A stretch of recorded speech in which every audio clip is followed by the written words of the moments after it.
ابھی تک آپ نے ہمارے چینل کو سبسکرائب نہیں کیا تو سبسکرائب کر لیجئے اور بیل آئیکن کو پریس کر دیجئے تاکہ ہمارے نئے ویڈیوز نوٹیفیکیشن سب سے پہلے مل جائے آپ کو۔ بسم اللہ الرحمن الرحیم نحمده ونصلی علی رسولنا الکریم اما بعد۔ سلسلہ تذکیر مجالس نبویہ صلی اللہ علیہ وسلم میں آج کی مجلس کا عنوان ہے خادمہ کا بہترین متبادل۔ یہ ایک پس منظر ہے رحمت عالم صلی اللہ علیہ وسلم کی صاحبزادی حضرت فاطمہ الزہرا رضی اللہ عنہا کا نکاح رسول اللہ صلی اللہ علیہ وسلم نے حضرت علی رضی اللہ عنہ سے فرمایا تھا۔ یہ بات ذہن میں رہنا چاہیے کہ حضرت علی رضی اللہ عنہ خود حضور اکرم صلی اللہ علیہ وسلم کی پرورش اور تربیت میں تھے۔ حضرت علی حضور کے چچازاد بھائی ہیں، چچیرے بھائی ہیں۔ حضرت ابو طالب حضور کے چچا کثیر العیال تھے، ان کی بہت اولادیں تھیں، اور مکۃ المکرمہ میں اس وقت کی تنگیوں کے اعتبار سے ان سب کا پرورش کرنا دشوار تھا۔ تو جناب رسول اللہ صلی اللہ علیہ وسلم نے اپنے چچا حضرت عباس رضی اللہ عنہ سے فرمایا کہ ایسا کیوں نہ کیا جائے کہ کسی بچے کی پرورش آپ کر لیں، کسی کی میں کر لوں گا۔ تو اس لیے حضرت علی رضی اللہ عنہ شروع ہی سے رسول اللہ صلی اللہ علیہ وسلم کی پرورش میں تھے، یعنی حضور نے حضرت علی کی تربیت بھی فرمائی، پرورش بھی فرمائی۔ اور بعد میں حضرت فاطمہ الزہرا رضی اللہ عنہا سے حضور اکرم صلی اللہ علیہ وسلم نے حضرت علی رضی اللہ عنہ سے نکاح فرمایا۔ یہ بات اس لیے بھی میں نے کہا ہے، بعض لوگ یوں سمجھتے ہیں کہ حضرت فاطمہ رضی اللہ عنہا کو رسول اللہ صلی اللہ علیہ وسلم نے جو سامان دیا تھا نکاح کے موقع پر، جو ضرورت کا سامان تھا، جیسے چکی تھی، ایک بستر تھا، تو بعض لوگ اس واقعے سے اور اس سامان سے یہ استدلال کرتے ہیں کہ یہ جہیز کی مشروعیت ہے، نبی نے خود اپنی بیٹی کو جہیز دیا، ضرورت کا سامان ہی صحیح۔ تو یہ سب سے بڑی غلط فہمی ہے جو عام طور پر لوگوں کے ذہنوں میں ہے۔ اللہ کے نبی صلی اللہ علیہ وسلم نے نکاح دونوں طرف سے فرمایا۔ حضرت علی رضی اللہ عنہ کے ذمہ دار بھی حضور تھے، اور حضرت فاطمہ رضی اللہ عنہا کے ولی بھی اللہ کے نبی صلی اللہ علیہ وسلم تھے۔ تو اس اعتبار سے جہیز کی مشروعیت یا جہیز کے اوپر یہ دلیل حضرت فاطمہ رضی اللہ عنہا کے ان ضرورت کے سامان کی بنیاد پر نہیں کیا جا سکتا۔ حضرت فاطمہ کا جب نکاح ہو گیا تو گھر کے ضروری کام کاج حضرت فاطمہ خود فرمایا کرتی تھیں۔ مطلب یہ کہ اس زمانے میں چکی پیسنا ہوتا تھا، 2 پارٹ ہوتے تھے اور بڑی مضبوط، بڑی محنت و مشقت کے ساتھ چکی پیسنا پڑتا تھا، تو اس میں جو ڈال کر پیس کر آٹا نکلتا اور اس کی روٹی بنتی۔ پانی لانے کا مسئلہ ہوتا تھا۔ یہ سب مشقتوں والے کام تھے جو حضرت فاطمہ الزہرا رضی اللہ عنہا خود فرمایا کرتی تھی، اور چکی پیسنے کے نتیجے میں حضرت فاطمہ کے اس ہاتھ پر گٹے پڑ گئے تھے، چھالے آ گئے تھے، اور یہ کیفیت اور یہ بڑی مشقت والی بات تھی۔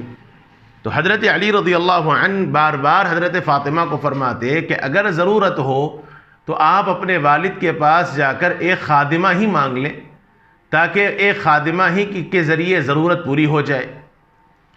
تو وہ اس وقت کا یہ بات ہے جب حضرت فاطمہ اپنے والد کے پاس کسی ضرورت، اور وہ ضرورت یہ تھی کہ کوئی خادمہ اگر مل جائے تو گھر کے کام کاج میں سہولت ہو، اس بات کے پیش نظر حضرت فاطمہ اپنے والد کے پاس تشریف لائیں۔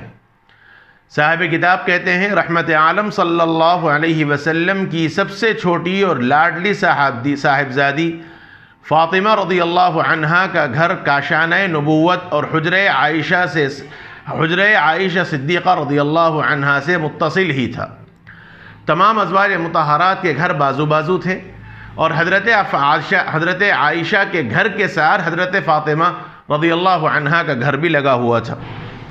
اپنے گھر کا پورا کام وہ خود انجام دیتی تھی، چکی پیسنا، کھانا پکانا، برتن مانجنا، یہ سب کام تنہا کرتی۔ گھر کی صفائی وغیرہ کے لیے کوئی خادمہ بھی نہیں تھی۔ مسلسل چکی پیسنے سے ہاتھوں میں جب چھالے پڑ گئے تو بالآخر ایک دن والد ماجد کے دربار میں خادمہ کی درخواست لے کر حاضر خدمت ہوئی۔ انہیں پتہ چل گیا تھا کہ آپ صلی اللہ علیہ وسلم کی خدمت میں لونڈیاں آئی ہوئی ہیں۔ اس زمانے میں جب جنگ ہوتی اور جنگ ہونے کے نتیجے میں جو شکست کھا جاتے تو مال غنیمت کے طور پر عورتیں، جو ان کی عورتیں ہوتی تھیں، وہ مال غنیمت کے طور پر مسلمانوں کو ملا کرتی تھیں، تو وہ باندیاں بنا کر مسلمانوں میں تقسیم کر دی جاتی تھیں۔ تو وہ اس قسم کی عورتیں گھروں میں کام کاج کیا کرتی تھیں، ان کی تمام تر ذمہ داریاں، ان کا رہن سہن، ان کے ضروریات، یہ سب گھر کا جو مالک ہوتا وہ پورا کرتا۔ تو حضرت فاطمہ کو اطلاع ملی کہ کچھ باندیاں آئی ہوئی ہیں جن کو آپ صلی اللہ علیہ وسلم صحابہ کرام میں تقسیم کر رہے ہیں۔ تو حضرت فاطمہ تشریف لائیں، لیکن اتفاق سے اس دن آپ صلی اللہ علیہ وسلم گھر میں موجود نہیں تھے۔ تو حضرت فاطمہ رضی اللہ عنہا نے حضرت عائشہ سے اپنی آمد کا مدعا بیان کر دیا، اور اپنی ماں حضرت عائشہ سے فرمایا، چونکہ اماں جان ہیں تو اس اعتبار سے فرمایا کہ میرے آنے کا یہ مقصد ہے کہ گھر میں کام کاج کرتے کرتے ہاتھوں میں چھالے پڑ گئے، اور یہ اطلاع ملی کہ اللہ کے نبی کوئی باندی تقسیم فرما رہے ہیں، تو کچھ باندیاں ہمیں بھی مل جائیں تاکہ ہم بھی اپنے گھر کے کام کاج میں کچھ سہولت لے لیں۔ اور حضرت عائشہ سے بیان کر دیا اور واپس ہو گئیں۔ جب آپ صلی اللہ علیہ وسلم تشریف لائے تو حضرت عائشہ صدیقہ رضی اللہ عنہا نے حضرت فاطمہ کی آمد کا ذکر کیا، تو آپ صلی اللہ علیہ وسلم اسی وقت حضرت فاطمہ کے گھر چلے گئے۔ فاطمہ کے شوہر نامدار حضرت علی مرتضی رضی اللہ عنہ فرماتے ہیں کہ اس دن آپ صلی اللہ علیہ وسلم ہمارے گھر خلاف معمول تشریف لائے۔ خلاف معمول تشریف لانے کا مطلب یہ ہے کہ آپ صلی اللہ علیہ وسلم عام طور پر کسی سفر سے آنے کے موقع پر یا کسی سفر کو جاتے وقت اللہ کے نبی صلی اللہ علیہ وسلم حضرت فاطمہ رضی اللہ تعالی عنہا کے پاس تشریف لے جاتے تھے، یا عام طور پر رات کے وقت کبھی کسی موقع پر رات کے موقع پر اللہ کے نبی صلی اللہ علیہ وسلم حضرت فاطمہ کے پاس تشریف لے جاتے۔ تو حضرت علی نے یہ جو فرمایا کہ خلاف معمول یعنی یہ دوپہر کا وقت تھا، اور اس موقع پر اللہ کے نبی صلی اللہ علیہ وسلم عام طور پر کبھی اس وقت تشریف نہیں لائے، یہ فرمایا۔ اور بسا اوقات ایسا بھی ہوتا کہ اللہ کے نبی صلی اللہ علیہ وسلم رات کے ابتدائی حصے میں تشریف لاتے، اور رات کے آخری حصے میں، مطلب یہ کہ جب سونے کا وقت ہو جاتا تو ایسے وقت کبھی تشریف نہیں لاتے۔ روایات دونوں قسم کی ہیں۔ اس روایت میں یہ ہے کہ اللہ کے نبی صلی اللہ علیہ وسلم بالکل خلاف معمول، یعنی آج تک ایسا کبھی نہیں ہوا کہ حضور اس موقع پر تشریف لائے ہوں، لہذا ہم رات کا وقت تھا، ہم دونوں اپنے بستر پر لیٹنے کے لیے جا چکے تھے، یعنی لیٹنے کے لیے چلے گئے تھے، سونے کی تیاری چل رہی تھی۔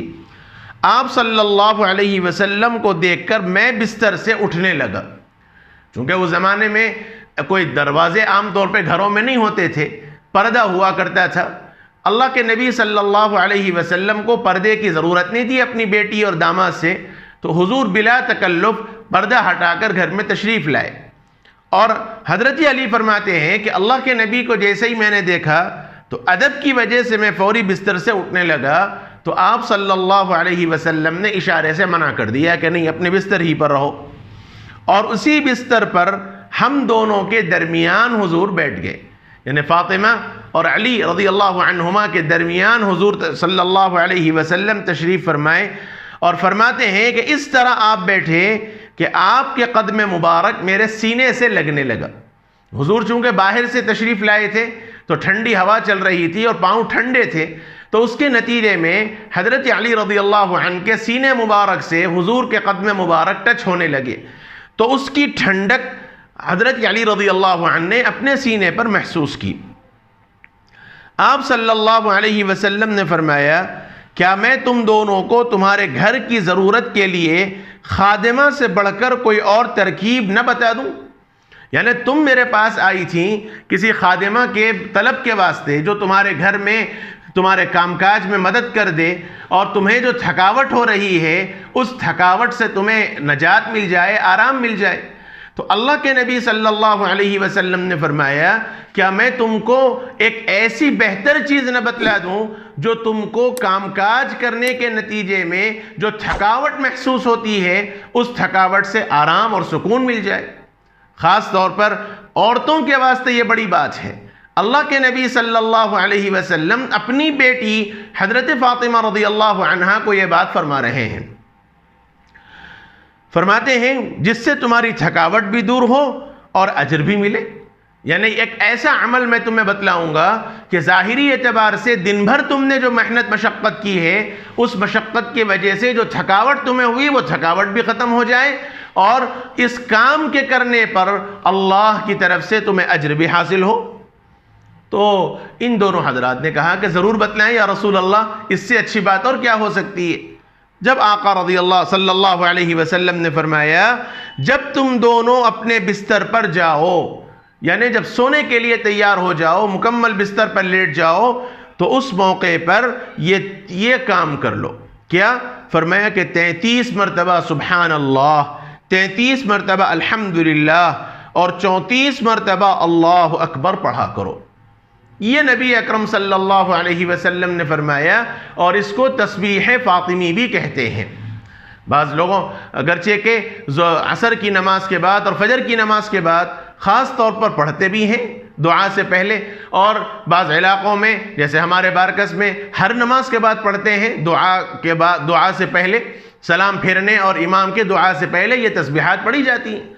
جتنی کثرت سے ہو سکے یہ تسبیح پڑھنی چاہیے، یہ تسبیح الگ چیز ہے، لیکن تسبیح فاطمی کا جو اطلاق ہوگا وہ صرف سونے وقت ہوگا۔ علماء نے لکھا ہے کہ نماز کے دوران کے موقع پر جب تسبیح پڑھی جاتی ہے، یعنی عصر کے بعد اور فجر کے بعد یا اور نمازوں کے بعد، یہ تسبیح فاطمی اس کا اطلاق نہیں ہوگا۔ تسبیح فاطمی کا جو اطلاق ہوگا وہ سونے کے وقت ہوگا۔ اللہ کے نبی صلی اللہ علیہ وسلم نے حضرت فاطمہ الزہرا رضی اللہ عنہا کو جو تسبیح بتلائی وہ سونے کے وقت فرمائی ہے، لہذا رات کو سونے سے پہلے یہ 3 تسبیح کا اہتمام کر لیا جائے۔ 33 مرتبہ سبحان اللہ، 33 مرتبہ الحمدللہ اور 34 مرتبہ اللہ اکبر پڑھ لیا جائے۔ آقا نے فرمایا یہ عمل تمہارے لیے خادمہ سے بہتر ثابت ہوگا۔ یہ بخاری شریف کی روایت ہے، لہذا اس پر عمل کرنا چاہیے۔ خاص طور پر رمضان المبارک کے یہ بابرکت ایام چل رہے ہیں، وقت بڑا قیمتی ہے، ایک ایک وقت کا استعمال کرنا چاہیے۔ خاص طور پر رمضان المبارک کے موقع پر قرآن کی کثرت سے تلاوت کرنی چاہیے، ذکر و اذکار کا معمول کرنا چاہیے۔ حضرت شیخ الحدیث مولانا محمد زکریہ صاحب رحمۃ اللہ علیہ نے اپنی آبیتی میں لکھا ہے کہ رمضان کے موقع پر گھر کی عورتیں کام کاج کے ساتھ آسانی کے ساتھ 15 سے 18 پارے کی تلاوت کر لیا کرتی تھی۔ صبح فجر کے بعد سے لے کر رات کے سونے سے پہلے تک پورے گھر کے کام کاج کے ساتھ گھر کی عورتیں 15 سے 18 پارے روزانہ تلاوت کر لیا کرتی تھی۔ یہاں ہمارا معمول یہ ہے کہ ایک پارے کی بھی تلاوت بڑی مشکل سے ہوتی ہے رمضان المبارک کے موقع پر۔ سال کے عام دنوں میں تو قرآن کی تلاوت اللہ ہی اپنے کرم سے معاف فرمائے کرنے والے کرتے ہیں، ورنہ عمومی اعتبار سے تو بالکل معاف ہی سمجھا جاتا ہے۔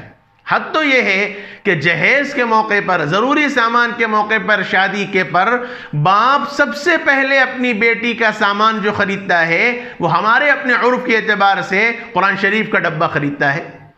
اب حیدرآباد کے ماحول میں دیکھا جائے، جب ایک باپ اپنے بیٹی کی شادی کے سامان تیار کرتا ہے تو اس سامان کی تیاری جو سب سے پہلا سامان خریدا جاتا ہے وہ قرآن شریف کا لال ڈبہ خریدا جاتا ہے.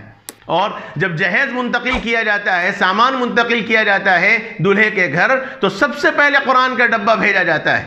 اور بڑے افسوس کے ساتھ کہنا پڑتا ہے کہ وہ قرآن کا ڈبہ پھر الماری کے اوپر جو سجتا ہے تو پھر وہ ڈبہ کبھی نکلتا ہی نہیں، الا یہ کہ گھر میں کسی کا انتقال ہو جائے تو شاید وہ ڈبہ نکل جائے اور قرآن شریف نکال کے پڑھنے کی توفیق مل جائے.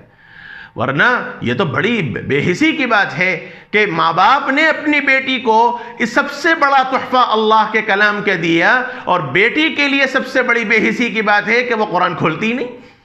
میرے ماں بہنوں، رمضان کے اس بابرکت موقع پر ایک اہتمام کے ساتھ روزانہ ایک پارے کی تلاوت کرنی چاہیے. کسی نے بڑا اچھا نظام بھی بنایا ہے اس موقع پر. 15 سطری قرآن شریف ہے، 15 سطر کی، جو حافظ قرآن کے نام سے معروف ہے. ہر نماز کے بعد روزانہ 4 صفحے ہر نماز کے بعد 4 صفحے پڑھ لیے جائیں، کم سے کم 4 صفحے. 5 نمازیں ہیں، 20 صفحات پر ایک پارہ ہوتا ہے. ایک پارہ آسانی کے ساتھ پڑھنے کے واسطے ایک شکل بتائی گئی ہے. جس نے بھی بنایا بڑا اچھا نظام بنایا. ہر نماز کے بعد کم سے کم 4 صفحے پڑھ لیے جائیں. تو اس اعتبار سے عشاء کی نماز تک 20 صفحے ہو جائیں گے، اور 20 صفحے ہوں گے تو ایک پارہ ہوگا. تو کم سے کم رمضان المبارک میں ایک قرآن پڑھنے کا تو ثواب مل جائے گا. اور 4 صفحے ایک نماز کے بعد پڑھنا کوئی مشکل نہیں ہے. ایک ساتھ بیٹھنے کا بھی کوئی مسئلہ نہیں ہے. کام کاج بھی آپ اپنے طور پہ کیجئے، اور اس کے ساتھ ساتھ قرآن شریف کے روزانہ 4 صفحے پڑھنا کون سی مشکل کی بات ہے؟ یہ کام کیا جا سکتا ہے.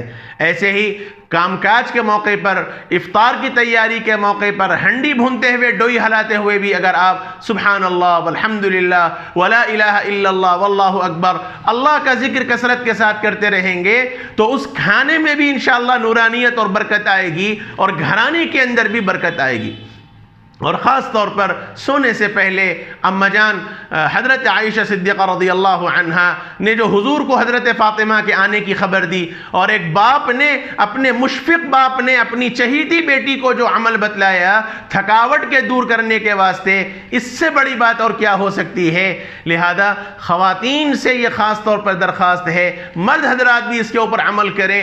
اللہ کے نبی صلی اللہ علیہ وسلم کا بتلایا ہوا عمل ہر ایک کے لیے مجرب ہے. رات کو سونے سے پہلے یہ عمل کر لیں، انشاءاللہ دن بھر کی تھکاوٹ اللہ نے چاہا تو اپنے کرم سے پوری ختم ہو جائے گی. اللہ اپنے کرم سے ہم سب کو عمل کی توفیق نصیب فرمائے. وصلی اللہ وسلم وبارک علی نبینا محمد وعلی آلہ وصحبہ اجمعین والحمد للہ رب العالمین.